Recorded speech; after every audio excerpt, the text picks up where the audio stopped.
Okay. Hali choga.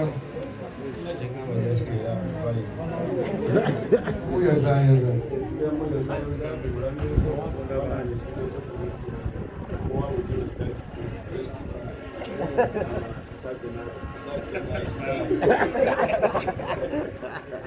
We love you. Okay. Katukwata kao. Maria.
Kizimbo kina kya kibasibiko mu baluni.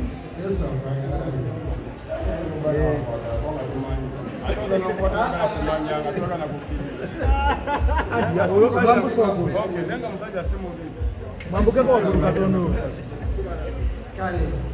Wagulu mbiangu mkulaba.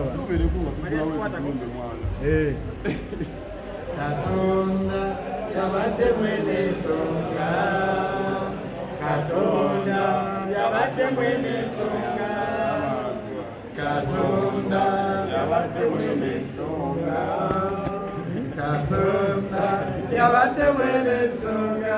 Kale ayi Mukama tugulawo ekizimbe kya Sky Queens mu linnya lya Yesu Kristo mwana wa Katonda. Abalala beesiga embalasi zaabwe, abalala beesiga endogo, abalala beesiga sitaani, naye ffe twesize Katonda yatonda eggulu n'ensi. So mu linnya lya Kitaffe n'Omwana n'Omwoyo Omutukuvu tuggulawo ekizimbe kino, tukwebaza nti bayise basamize ne bayise pasita. So tusabye mu linnya lya Yesu Kristo nga fanazuukira ekizimbe kino tukikwasiza Katonda n'eggye ly'abamalayika, eggulu lyennyini lirabirire ekizimbe kino na buli alirinyamu afune omukisa. Mu linnya lya Kitaffe n'Omwana n'Omwoyo Omutukuvu, abantu bonna ne bagamba nti amiina.